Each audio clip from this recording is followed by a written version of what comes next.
Hi there, I'm Caws. Thanks for downloading this video tutorial. This tutorial is part of my Run with the Power of the Breath program. And it's a short tutorial, but it's just giving you a little idea of how you can develop a practice, how you can build a practice, how you can put your own little training program together.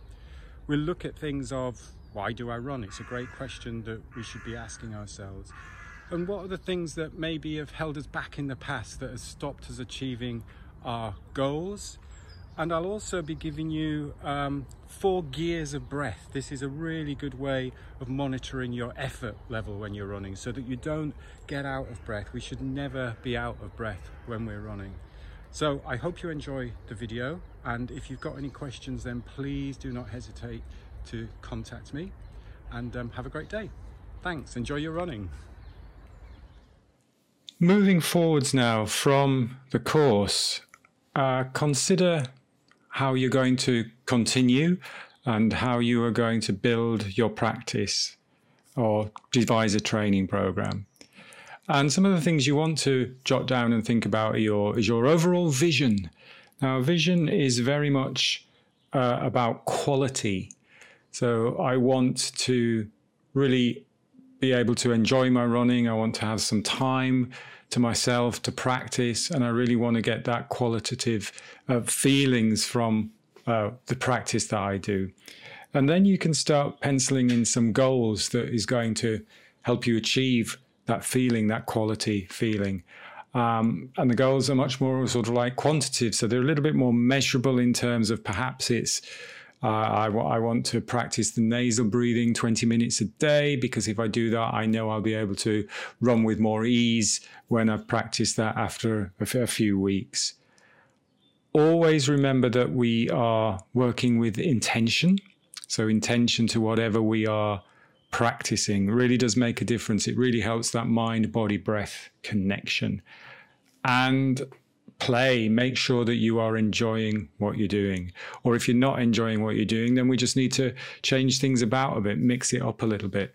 So enjoyment, play, explore, experience, and have fun is really going to pay dividends and really help you to achieve your goals and your visions. Come back to that question we asked at the very beginning of the course. Why do I want to run? Why do I want to achieve this vision? Why do I want to achieve my goals? Because if you have a real clear why behind what you're doing, it's much easier then to be able to plan how to achieve that. And jot down things that maybe hold you back from achieving your goals or reaching to your vision. That could be anything. It could be that you actually don't have much time, or you don't think you have much time to actually dedicate to your practice. So we've got to be realistic, but at the same time, maybe that is something that you could move around a little bit and you could make that time. So anything that you feel holds you back, that could be purely physical. It could be an old injury you've had, or whatever, anything like that. Just jot those notes down. And then when we're designing a program, we really have to consider whatever program it's for, whether it's running, whether it's gym training, that it's compatible with life, basically, with your day-to-day life. So these are a few of the things that you want to consider. So how many days per week do you feel you could run? What time you can allocate to your practice? What time of the day is best, and includes any other type of practice or exercise that you do. So if you're perhaps doing yoga or Pilates, so just pop those in there as well, because obviously all of that contributes to your training program. So if you map that out quite clearly, and again, this is just a structure, you're going to be able to change it, but at least if you set aside and you say, right, on a Monday, I know I have got 20 minutes, then I'm going to do X, and then we can start putting in the X or whatever it is that you're doing in that time. But if we never create that space, then it's always going to get filled with something else. When you're putting together a program, consider what type of runs, what type of sessions you want to include. I would say this is the basic structure of the basic sessions that you want to get into your program. So if you look in the second column, you'll see there the sessions: the long, slow distance run, walk, a recovery run, a fun run, a tempo run, race pace, intervals, and hill repeats. But what to me is more important is going out with the intention of what those runs are, rather than just thinking I have to go and do that training. Think of the long, slow distance run. If you go out with the intention of I've got to run like this all day long, then you're not going to start off too fast. You're not going to run out of energy halfway through the run.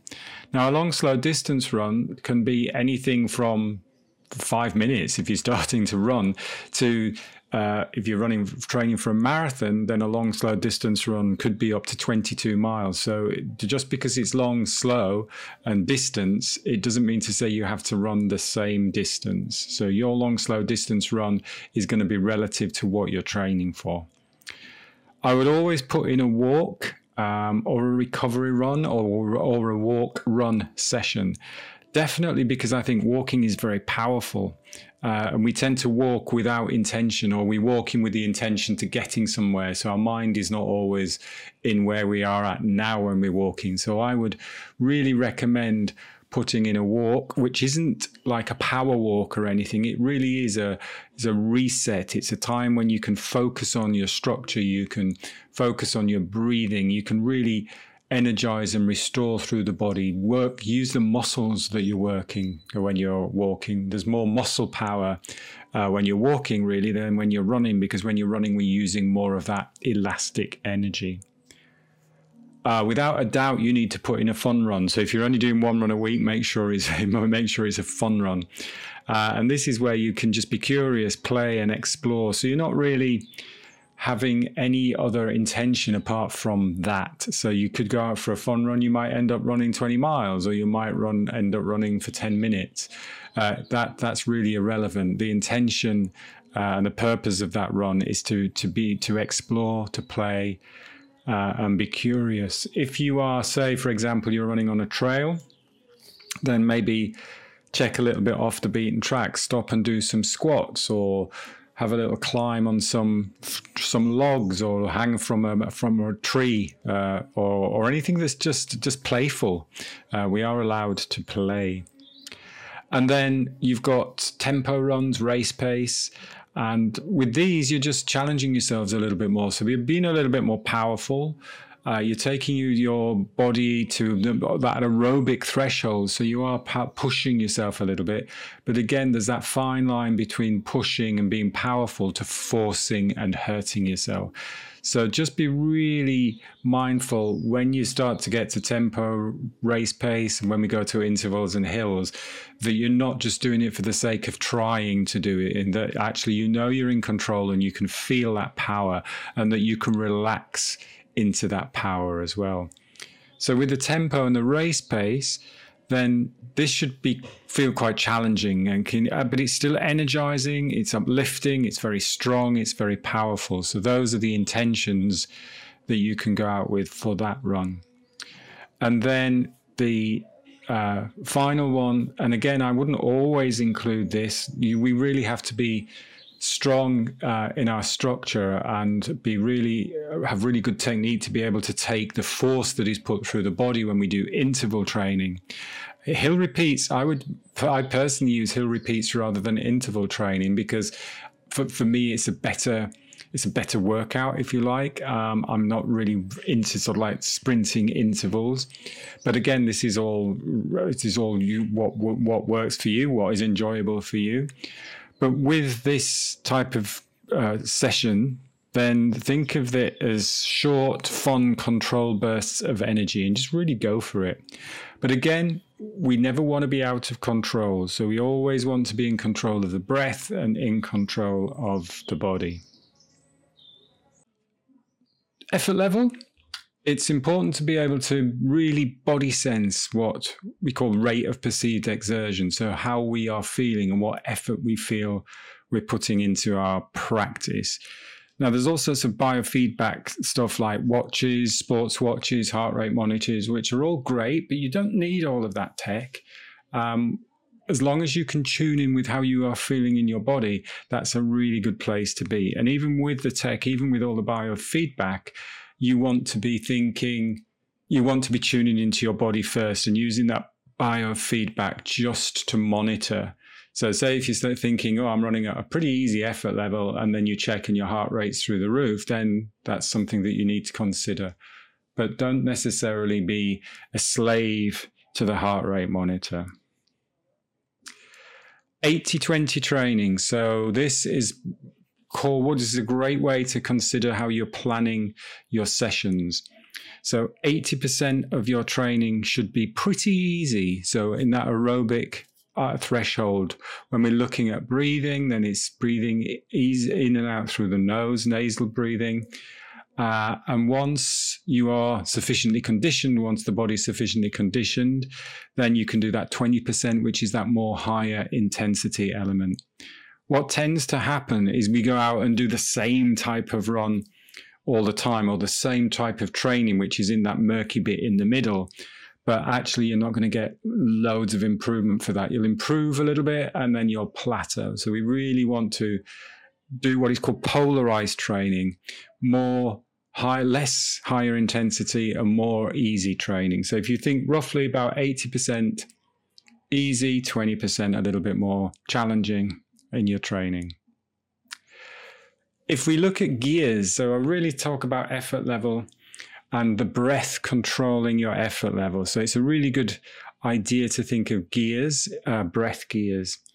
Now, if we look at gear 1, this is where you would be breathing easily in and out through the nose.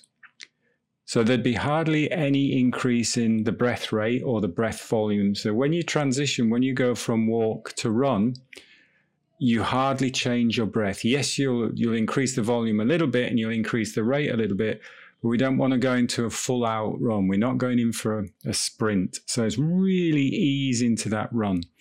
Remember, we always keep the cadence nice and light and quick. So the minute you transition from walk to run, you want to start that nice, light, quick cadence. This you could use as a recovery run. So if you're doing a nice, easy recovery one where you're running in gear 1, and that would be easy aerobic. And if we look at what is called the rate of perceived exertion, and there is a scale which is sort of like an internationally recognized effort level scale called the Borg scale. And this scale is from 6 to 20. And 6 is when you are literally lying in bed doing nothing. So really no effort whatsoever. And 20 would be if you're literally being chased by a saber-toothed tiger. So on our rate of perceived exertion scale, we're looking in gear 1 here to be about 10 to 12. Now, why we use a 6 to 20 is that very roughly, if you add a 0 to that number, so the 10 to 20, so 100 to 120, very approximately, you're getting sort of like a heart rate training zone there. Now, I know there's a lot of other things that affect heart rate, so really don't take this as a given, but roughly, if your heart rate's between 100 and 120, you're running in gear 1 at an easy pace. You should easily be able to nasal breathe. Gear 2, this would be steady nasal breathing. So it's a little bit more challenging, but you should still be easily able to breathe in and out through the nose. And you'd use this for your long, slow distance runs or your tempo runs. Or a nice little run is what is called a Kenyan hills run, where you run the hills at the same effort level. How we tend to think of hills are like hill repeats. So every time we see a hill, we go, oh, this is going to be hard work, so I'm really going to have to push myself up it. And then we get to the top, recover, and take it really easy coming back down the hill. If you're running Kenyan hills, then you run at the same effort level. So if you're in gear 2 and you get it to a hill and the effort level starts to go above gear 2, then you bring it down by turning it into a walk. So you stay in gear 2 up that hill, that might be walking. But then the challenging bit is if it's a steep downhill, you want to maintain that effort level running downhill. And again, we need to have a good structure to be able to take that. But yeah, it's keeping that effort level throughout the run on the hills. That again is still aerobic. And we're looking there at our rate of perceived exertion of between 12 and 14. If we go to gear 3, we can be nasal breathing, still breathing in through the nose, but with a little bit more of an active exhale. So we put in a little bit more power behind, a little bit more energy behind. So you're just bringing it up a gear. So there might be a little bit more active exhale through the nose there. And what you will most probably do occasionally as you're running is occasionally take a fuller breath in and then use an active exhale out through the mouth. So almost like that candle breath out through the mouth. What we're doing there is we're just getting rid of any excess CO2 that's built up. And it's also almost like opening up the airways a little bit more, opening up the little air sacs in the lungs to help let more oxygen into the body. That you could use for race pace or tempo, sort of top of tempo runs, or longer interval runs. So perhaps if you're training for a marathon, a longer interval might be a mile where you're running at this effort level. So you can use this for that type of training. You're going towards the top of your aerobic, what is called the aerobic threshold. And the rate of perceived exertion for this, in this gear, is about 15 to 16. So you gain your heart rate up there to about 150, 160. And then finally, we go for gear 4, when you would I'd still think of breathing in through the nose, but with a more active exhale out through the mouth. Now, again, we're still in control of the breath. So really emphasize that we don't want to lose control of the breath, but you can exhale through the mouth. So this you would be using for intervals or hill repeats. So when you're doing short bursts, short bursts that you can't sustain for a long period of time, maybe only a few seconds, maybe 20 seconds. So it's not that you're going to run a whole race in gear 4. And you would recover with a couple of fuller breaths in, so a fuller, deeper breath in, and then just a couple of exhales out through the mouth. So just to blow off any of that excess CO2. And then as soon as you've got rid of that excess CO2, come back to nasal breathing. Really helps to calm the mind and calm the body. So again, when you get to the end of that interval, we don't want you to be out of control of the breath. Yeah, it's going to be challenging. You're going to be out of breath in inverted commas, but not out of control of the breath. That training you're doing more anaerobically, so that's why you can only do it for short periods of time, because you're working without oxygen. And the effort level for this is going to be about 17 to 18. So that's pretty high up on the Borg scale. Here's a table. I've just popped all of that in a little table there for you. So that if you just look at it in one place, you can see that the scale, the effort level, and the wording in the middle, the very, very light, gentle walk. All of that is official wording, if you like, of the bolt, of the Borg scale.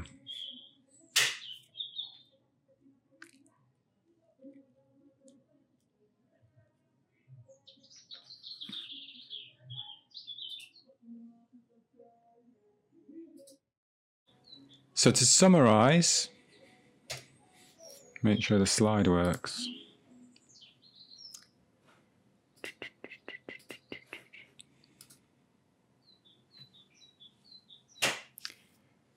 To summarize, consider your vision and your goals. Know your why, understand why you're doing it. What is this practice all about? What perhaps is holding you back? So things that you can start to work on and start to put a little bit more attention to help you achieve your vision and your goals. Plan your daily schedule. Again, this can change, but at least if you've got something scheduled in, You can move it around and you'll do it. If we don't schedule anything in, then you won't do it. And set an intention for each practice. So really go out with that clear intention rather than just, I'm doing my daily exercise. Ultimately, just go out exploring, experiencing, and enjoying.